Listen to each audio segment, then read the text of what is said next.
Hi friends, क्या आपका पैर पूरी तरीके से सीधा नहीं होता, पूरी तरीके से मुड़ता नहीं, थोड़ा सा आपका गैप रह जाता है, इसकी वजह से आप बहुत ज़्यादा परेशान हैं, या जब भी आप सुबह सो करके उठते हैं तो 2-4 कदम चलना बहुत ज़्यादा मुश्किल हो जाता है, या आपके घुटने से कट कट की आवाज़ आती है, तो अगर आपके घुटने में ऑस्टियोआर्थराइटिस या गठिए की दिक्कत है, चाहे वो 3rd ग्रेड का हो या 4th ग्रेड का हो, तो ये वीडियो आप अंत तक अवश्य देखिए। इसमें हम जो 4थी और 5वें नंबर की एक्सरसाइज बताएंगे, अगर वो आप कुछ दिन तक करते हैं तो आप घुटने के दर्द से, गठिए से, ऑस्टियोआर्थराइटिस से छुटकारा पा सकते हैं। तो अगर आप चैनल पर नए हैं तो इसको ज़रूर सब्सक्राइब कर लीजिए, ताकि जब भी हम हेल्थ से रिलेटेड कोई भी वीडियो बनाएं तो सबसे पहले नोटिफिकेशन आपके पास पहुंचे।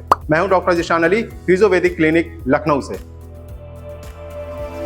हमारे भारत देश में ऑस्टियोआर्थराइटिस, गठिए की दिक्कत एक आम दिक्कत हो गई है। ये लगभग हर घर में जो भी 40 साल के ऊपर के लोग हैं देखी जा रही है। जबकि हमने एयरपोर्ट पे देखा है या हिल स्टेशन या टूरिस्ट प्लेस पे देखा है कि जो लोग फॉरेनर्स होते हैं वो ठीक तरह से चलते हैं, यानी उनके घुटने में कोई दिक्कत नहीं होती। इसकी एक मेन वजह ये भी हो सकती है कि वो इंडियन टॉयलेट का इस्तेमाल नहीं करते हैं और रेगुलर एक्सरसाइज करते हैं, जिससे उनके घुटने में स्ट्रेंथ बनी रहती है, उनके घुटने में कोई प्रॉब्लम नहीं होती, क्योंकि वहाँ अवेयरनेस बहुत ज़्यादा है। तो आज हम आपको बताएंगे कि अगर आपका घुटना सीधा नहीं होता या मुड़ता नहीं है तो कब आपको एक्सरसाइज शुरू कर देनी चाहिए, ताकि आपको फ्यूचर में ऑस्टियोआर्थराइटिस या गठिए की दिक्कत या नी रिप्लेसमेंट ना करवाना पड़े। तो सबसे पहले आपको करना यह है कि आपको इस तरीके से ऐसे पैर को मोड़ के देखना है। इस तरीके से पैर को मोड़िए और सीधा करिए, फिर पैर को मोड़िए। अगर आपका पैर यहाँ तक आ जा रहा है तो समझिए आपके घुटने में कोई दिक्कत नहीं है। अगर कट कट की आवाज आ रही है तो आप कैल्शियम वाली डाइट लीजिएगा, वो पूरी तरीके से ठीक हो जाएगा। इस तरीके से आपको मोड़ना है, फिर सीधा करना है। अच्छा, जिनको भी ऑस्टियोआर्थराइटिस की दिक्कत होती है तो उनका पैर जो है वो पूरी तरीके से मुड़ता नहीं है, और जब भी वो सीधा करते हैं तो अगर ग्रेड 3rd या ग्रेड 4 का है तो उनका जो घुटना होता है वो पूरी तरीके से बेड पे लगता नहीं है, वो घुटना उनका पूरी इस तरीके से ऐसे उठा रहता है। अगर आप उंगली ऐसे यहाँ पे करेंगे तो इस तरीके से हाथ जो है वो पूरा चला जाएगा, ये पहचान होती है। और ये जो मीडियल साइड होता है, ये वाला एरिया जो होता है वो बहुत ज़्यादा दर्द होता है। तो जब आप एक्सरे कराएंगे तो आपको पता चलेगा कि यही वाला एरिया जो है वो रगड़ खा रहा है, ये वाला एरिया ठीक होता है। एक्सरसाइज को करने से पहले आप अपने घुटने की जहाँ पर भी आपका दर्द है वहाँ पे आप खूब अच्छी तरीके से सिकाई कर लीजिए। सिकाई करने का सही तरीका यह है कि आप गर्म पानी ले लीजिए, उसमें सेंधा नमक या फिटकरी डाल लीजिए, और फिर आप 2 तौलिया लीजिए। एक तौलिया जो है वो अंदर पानी के अंदर भीगी रहेगी, और एक तौलिए से आप यहाँ पे रखिए, निचोड़ के अच्छी तरीके से रखिए। 10 से 15 मिनट आप इसकी सिकाई करिए और इससे आपको काफ़ी आराम मिलेगा। फिर आपके पास कोई दर्द वाला तेल हो या कोई जेल हो, उसको आप अच्छी तरीके से इस तरीके से ऐसे मालिश करना है। ऐसे नहीं करना है बल्कि हार्ट की तरफ ऐसे करना है। खूब अच्छी तरीके से इसकी मालिश करिए। इससे क्या होगा कि आपकी जो सूजन है, जो दर्द है वो कम होगा, और आप एक्सरसाइज जब करेंगे तो आपको दर्द नहीं होगा। तो चलिए अब हम आपको एक्सरसाइज बताते हैं। एक्सरसाइज करने के लिए आप इस तरीके से बैठ जाइए। अगर आपको कमर में दर्द नहीं है तो आप इस तरीके से बैठ के कर सकते हैं, या अगर आप टेक ले सकते हैं दीवार से या कुछ इस तरीके से, जैसे हमारे पास बेड है तो हम आपको बता दे रहे हैं। फिर आपको करना यह है कि अगर आपका पैर जो है वो सीधा इस तरीके से ऐसे लग जा रहा है तो कोई बात नहीं है, और अगर आपका पैर इस तरीके से ऐसे उठा हुआ है तो कोई दिक्कत की बात नहीं है। अपने पैर के नीचे इस तरीके से ऐसे तकिया को रख लेना है और आराम से बिल्कुल रिलैक्स होके बैठ जाना है। फिर अपने पैर को इस तरीके से ऐसे खींचना है ऊपर की तरफ, और यहाँ पे रोके रखना है, और फिर वापस इस तरीके से ऐसे नीचे की तरफ लेके जाना है।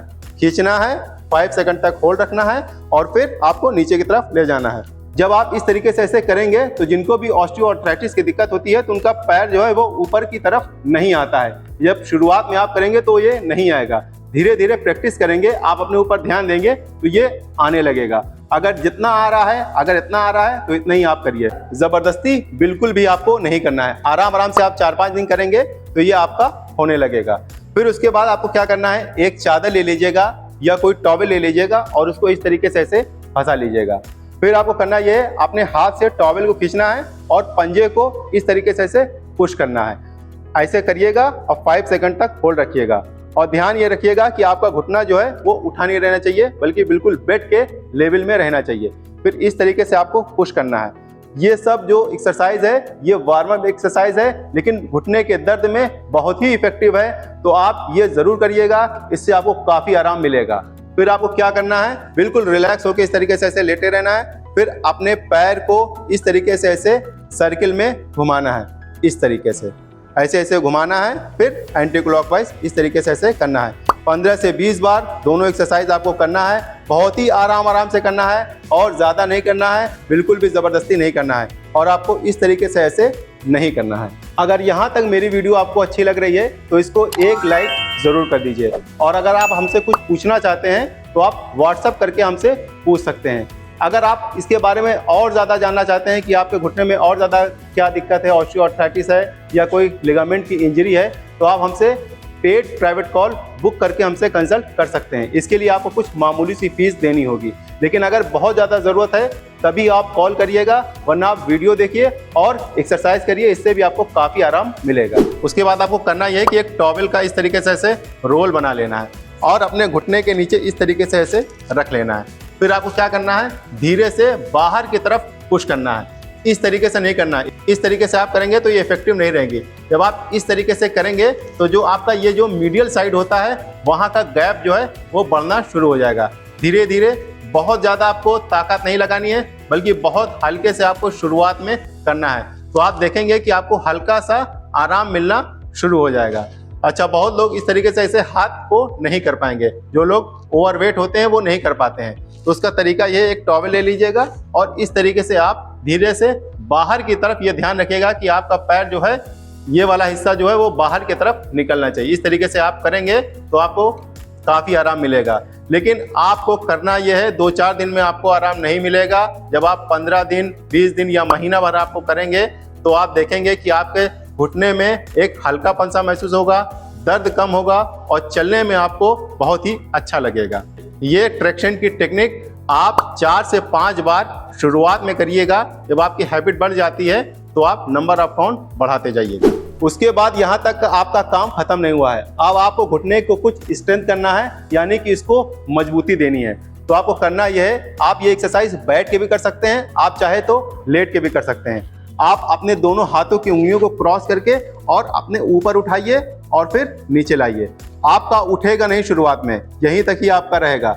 आप परेशान नहीं होइएगा। जैसे जैसे आपकी हैबिट बनती जाती है वैसे वैसे आपका पैर जो है वो ऊपर उठता चला जाएगा। इस तरीके से आप उठाएंगे तो आपके घुटने की आसपास की जो मसल्स है, लिगामेंट्स है और जो क्वाड्रिसेप्स मसल्स है वो काफ़ी स्ट्रेंथ होगी, वो काफ़ी मजबूत होगी। तो आपको यहाँ तक उठाना है, 5 सेकंड तक होल्ड रखना है और फिर नीचे। फिर आपको उठाना है, 5 सेकंड तक होल्ड रखना है और फिर नीचे। फिर उसके बाद आपको करना यह है कि आपको एक वेट कप बांध लेना है 1 kg का।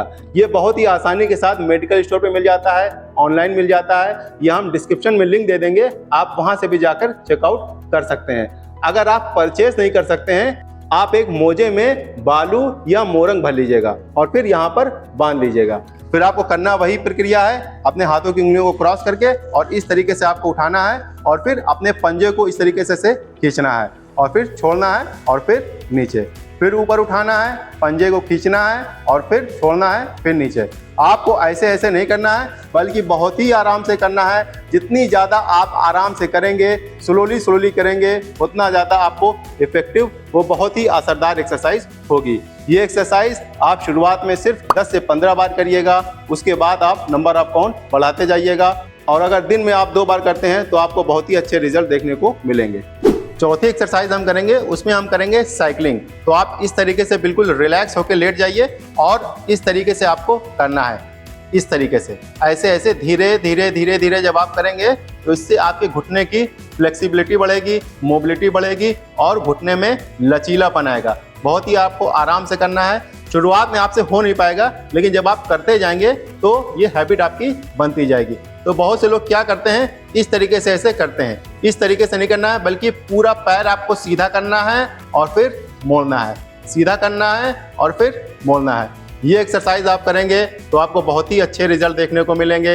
1-1 मिनट करिए, फिर सुस्ताइए, फिर करिए। 4 से 5 मिनट करते हैं तो आपके घुटने में बहुत ही अच्छा आराम देखने को मिलेगा। और ये एक्सरसाइज आप सुबह शाम जरूर करिएगा।